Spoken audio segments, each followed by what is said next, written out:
Welcome to TIP 42, Module 11. We are nearing the end of the 12 modules that cover TIP 42, which is the Treatment Improvement Protocol for Co-Occurring Disorders. My name is Lori Ryland. I'm a licensed psychologist, and I'm certified in alcohol and drug abuse as well. So this is Module 11, Part 1. So Module 11 and Module 12 go together and cover various issues as we wind down co-occurring disorder overview. So a brief overview of specific mental disorders and cross-cutting issues, and suicidality, nicotine dependence, personality disorders, mood disorders, and anxiety disorders. In the next module, we'll talk about schizophrenia and other psychotic disorders, ADHD, PTSD, eating disorders, pathological gambling, and substance-induced disorders. So let's start with suicidality. So as you know, suicidality is a high-risk behavior. It's important to note that research shows that most people who actually follow through with suicide have a diagnosable mental or substance use disorder, or both. The majority have a diagnosis of depression. Not all do, however. Psychological pain can take many forms, and sometimes individuals can become suicidal when they're not depressed, but they might have some other disorder like psychosis or PTSD. The most promising way that we have to prevent suicide is through early recognition and treatment of substance use and mental illness. In many instances, suicide and suicidal thought will be about hopelessness. It will be an individual who experiences not only some significant amount of emotional pain, or it could be physical pain as well, but emotional pain, and then also a sense of hopelessness regarding whether it's going to get better or whether they believe it's going to get better. So to the extent that as a provider you can get in and identify when these issues occur and help instill a sense of hope is the most promising way that you can impact that. Substance use increases the risk greatly. The greatest risk when relapse occurs after a substantial abstinence. So it might be helpful when you're working with individuals on relapse prevention to help them understand that if they do have a significant period of abstinence and a co-occurring disorder and they relapse, that's a vulnerable time for them. And it's really important that they reach out and get some help. And you also need to have clear protocols to recognize and treat for suicidality.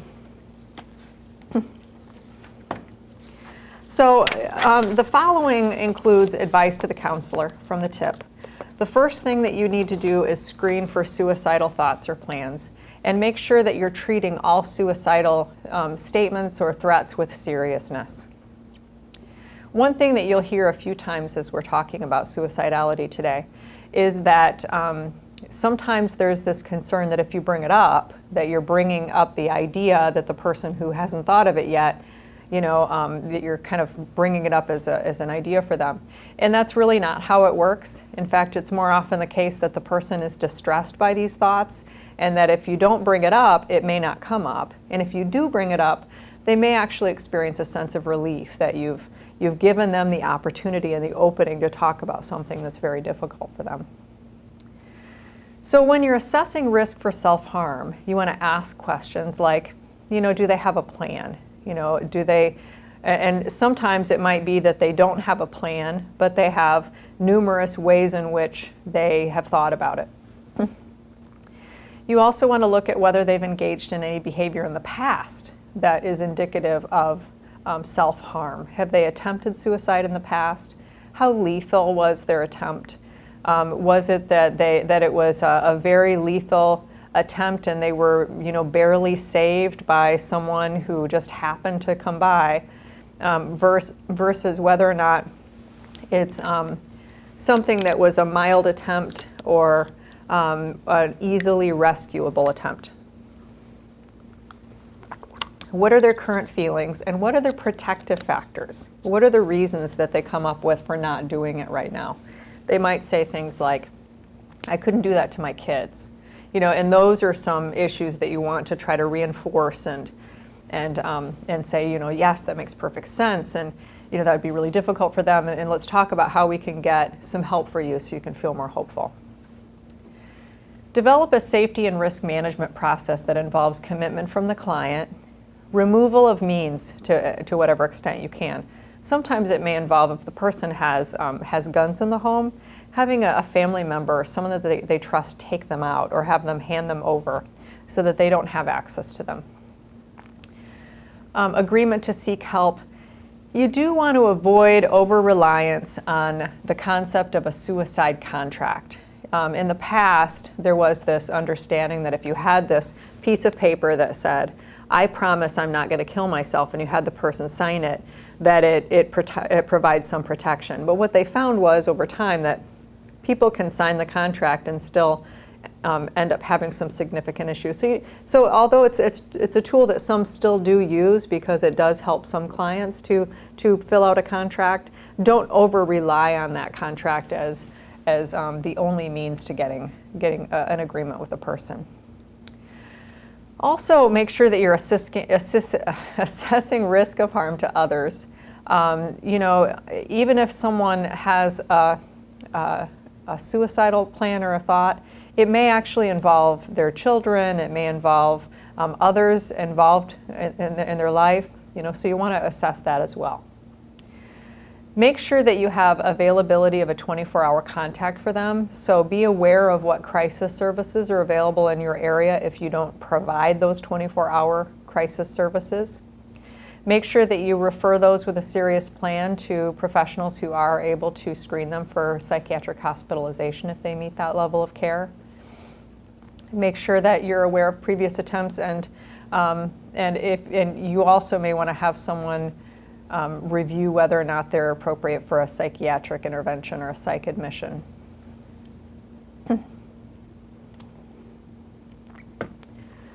Monitor and develop strategies to ensure medication adherence. So make sure they're taking their medications if they're being prescribed. Develop long-term recovery plans to treat substance abuse. Review all situations with a supervisor and/or treatment team member. Even if you are a supervisor, it's important to reach out to others as well. I mean, you want to make sure that you're consulting and that you're considering all options when you're dealing with someone who's high risk. Document thoroughly all client reports and counselor suggestions. Also, be aware that substance intoxication is associated with an increased risk of not only suicidal behavior, but violence toward others and toward self.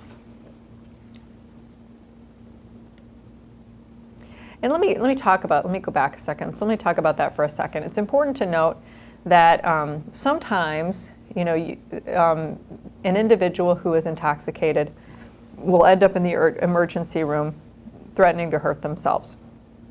It happens. And I think sometimes it's too often assumed that, the person's just intoxicated, so they don't require, emergency intervention. They're just intoxicated.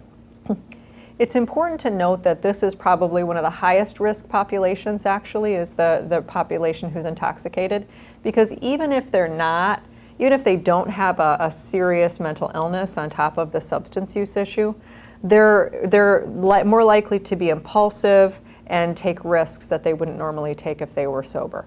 So just because someone is primarily substance abuse and may or may not have a co-occurring disorder doesn't mean that they don't have that risk.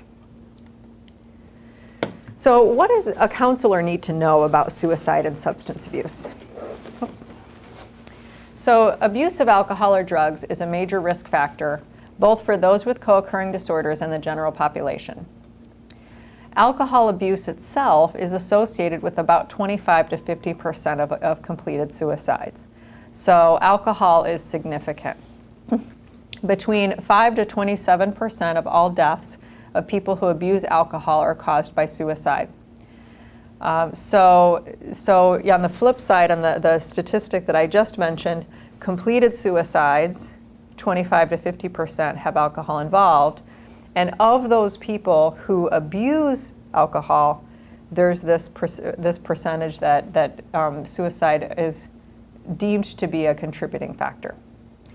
Lifetime risk of suicide for someone who abuses alcohol is estimated at 15%. There is a strong relationship between substance use and suicide in young people. young people who have substance use issues, and there's a lot of turmoil that happens during the adolescent age. So you might see already impulsivity and some risky behavior, and then you add to it substance use, and you have a dangerous combination. Comorbid alcoholism and depression increase this risk. Alcohol removes inhibitions, can result in poor judgment, mood instability, and impulsiveness. So let's talk about a case. This is one of my favorite modules because this has a few case examples in it, so we can kind of dig in and see how this might play out in this population.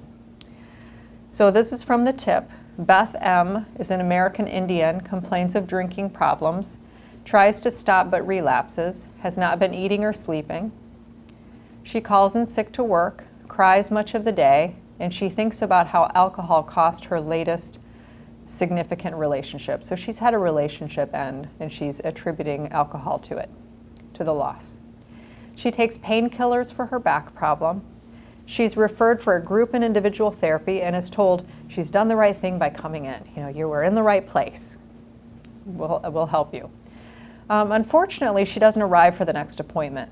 And when she's called, her roommate answers the phone and said she's in the hospital recovering from an overdose of painkillers while under the influence of alcohol. So there's the scenario. So you saw Beth, she came in, she reported these issues, and she didn't come back for her next appointment. So sometime between the time that you saw her and the time you called for the next appointment, she had this overdose incident. So let's talk about what we might have done a little bit differently. So one thing that you notice in the scenario is that the counselor didn't really ask her anything about suicidal thoughts or how she was feeling from a safety and risk standpoint. A screening tool might have helped as well. So if your program has a brief screen where someone can identify whether or not they're having some thoughts of hopelessness or thoughts that they can't take it anymore, or thoughts of suicide, some of those screening questions can really help. Some embed those in the personal history form, others use a specific tool. Also, like I mentioned, questions do not increase the likelihood of suicide. If a client is contemplating suicide, they may be relieved the subject came up and it can be addressed with someone who cares about them. A combination of alcohol and painkillers do increase the risk. So that appears to be a factor. So that's Beth. So that is a very brief overview of some of the factors you'll want to be aware of when you're thinking about suicidality. To make sure that your staff is comfortable asking the question, to embed tools or questions that might help you improve screening so that you can make sure that you're addressing this risk. And also, and I've mentioned this throughout some of the other modules, making sure that your staff are well aware of what to do if someone has a chronic medical condition, what to do if someone has a suicidal behavior. Where are the resources and how do they connect the person to those resources?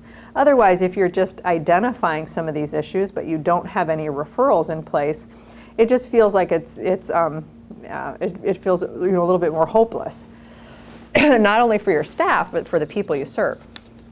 You have to know what happens when you identify those. So let's talk about nicotine. 21% of 15 and older use a tobacco product or a nicotine product of some kind.